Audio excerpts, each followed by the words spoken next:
নমস্কার ছাত্রছাত্রীরা, সানুদার শিক্ষানিকেতনের ডিজিটাল প্ল্যাটফর্মে তোমাদের সবাইকে অনেক অনেক স্বাগত জানাই।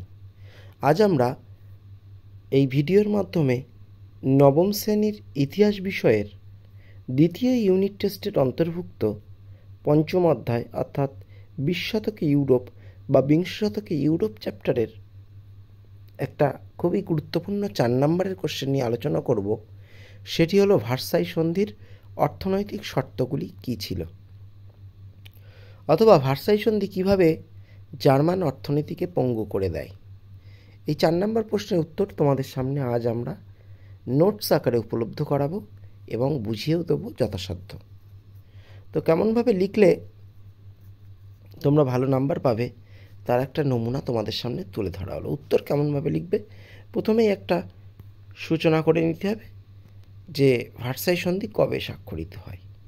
ইঙ্গো ফরাসি শক্তির নেতৃত্বাধীন মিত্রশক্তি প্রথম বিশ্বযুদ্ধে জয়লাভের পর পরাজিত জার্মানির উপর ভার্সাই সন্ধি চাপিয়ে দেয়, যেটি 1919 খ্রিস্টাব্দের 28 জুন স্বাক্ষরিত হয়েছিল। এইবার আমরা অ্যাকর্ডিং টু কোশ্চেন মূল পয়েন্টে চলে আসব, ভার্সাই সন্ধির অর্থনৈতিক শর্তাবলী। আবার এই প্রশ্নটা অনেক সময় ঘুরিয়েও আসতে পারে যে ভার্সাই সন্ধিকে জবরদস্তিমূলক সন্ধি বলা যায় কি, তার উত্তরেও কিন্তু এটা লেখা যায় যে ভার্সাই সন্ধিতে জার্মানির উপর চরম জবরদস্তিমূলক অর্থনৈতিক শর্তাদি চাপিয়ে দেওয়া হয়। শর্তাদিতে বলা হয় প্রথমত আর্থিক ক্ষতিপূরণ। জার্মানি যুদ্ধ তৈরি করার অপরাধে ক্ষতিপূরণ বাবদ মিত্রপক্ষকে 660 কোটি পাউন্ড বা $54 বিলিয়ন অর্থ দিতে বাধ্য থাকবে। 2. সার অঞ্চল দখল। কয়লা সমৃদ্ধ জার্মানির সার অঞ্চল, অনেকে সাড অঞ্চল লেখে যেহেতু ইংরাজি থেকে বাংলা এসছে, অঞ্চল পরবর্তী 15 বছরের জন্য ফ্রান্সের অধীনে থাকবে। সিদ্ধান্ত হয় যে এই অঞ্চল কোন রাষ্ট্রে যুক্ত হবে তা 15 বছর পর এখানকার জনগণের ভোটের ভিত্তিতে ঠিক হবে। 3 নম্বর পয়েন্ট, সম্পদ দখল। জার্মানি বিশেষ ধরনের কয়লা, লোহা, রবার, কাঠসহ বেশ কয়েকটি খনিজ পদার্থ পরবর্তী 10 বছরের জন্য ফ্রান্স, ইটালি, বেলজিয়াম ও লাক্সেমবার্গকে বা অনেকে লুক্সেমবার্গ লেখে, লুক্সেমবার্গকে সরবরাহ করতে বাধ্য থাকবে। 4 নম্বর পয়েন্ট, নৌশক্তি দখল। জার্মানির অধিকাংশ যুদ্ধজাহাজ ইংল্যান্ড এবং বাণিজ্য জাহাজ ফ্রান্স দখল করে নেবে। 5 নম্বর পয়েন্ট, যানবাহন দখল। জার্মানির 1.5 লক্ষ মোটর গাড়ি এবং 5,000 রেল ইঞ্জিন মিত্রপক্ষের দেশগুলিকে সরবরাহ করতে বাধ্য থাকবে। 6 নম্বর পয়েন্ট, বাজার দখল। জার্মানির বাজারে মিত্রশক্তির দেশগুলির কলকারখানায় উৎপন্ন পণ্য বিক্রির জন্য মিত্রপক্ষকে অগ্রাধিকার দিতে হবে। 7 নম্বর, নদীপথ দখল।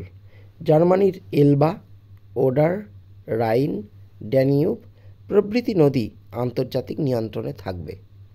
8. বিশেষ অধিকার ত্যাগ।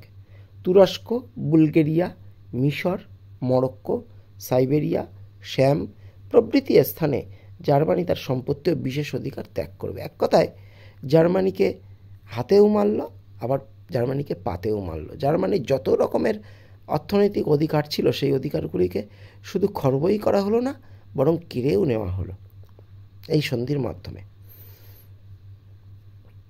এবং এক কথায় বলা যায় যে জার্মানিকে আত্মপক্ষ সমর্থনের কোনো সুযোগ না দিয়েই তার উপর জোর জবরদস্তিমূলকভাবে তাদের উপর কিন্তু এই সন্ধির শর্তগুলো চাপিয়ে দেওয়া হলো, অর্থাৎ এগুলো তাকে মানতেই হবে, এছাড়া উপায় নেই, অনন্য পায় তারা। উপসংহারে আমরা কি লিখব? ভার্সাই সন্ধির অর্থনৈতিক শর্তগুলি দ্বারা জার্মানির অর্থনীতিকে সম্পূর্ণভাবে পঙ্গু করে ফেলা হয়। স্বভাবতই জার্মানি প্রথম থেকেই ভার্সাই সন্ধির শর্তগুলির বিরোধিতা শুরু করে। পরবর্তীকালে ভার্সাই সন্ধির অপমানকর শর্তের বিরোধিতা করেই জার্মানিতে হিটলারের উত্থান ঘটে। বলা হয়ে থাকে ভার্সাই সন্ধির এই শর্তগুলির মধ্যেই দ্বিতীয় বিশ্বযুদ্ধের বীজ নিহিত ছিল। একথা অবশ্যই বলা যায় যে হিটলারের মধ্যে যে নৃশংসতা, যে এককেন্দ্রিকতা, স্বৈরতান্ত্রিকতা ইত্যাদির জন্ম কিন্তু ভার্সাই সন্ধির ভেতরেই। অর্থাৎ ভার্সাই সন্ধির যে শর্তগুলো জার্মানির উপর আরোপ করা হয় তা থেকে মুক্তির উপায় কিন্তু হিটলার খুঁজেছিল, এবং তার জন্যই কিন্তু এই রকম নৃশংসতা কিন্তু হিটলার শুরু করেছিল।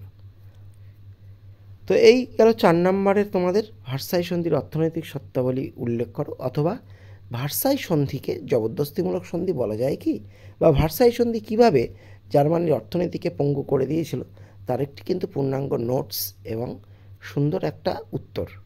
আশা করছি এইটা লিখলে তোমরা 4-এ 4 পাবে। ভিডিওটি যারা দেখলে, ভিডিওটি দেখার জন্য অসংখ্য ধন্যবাদ।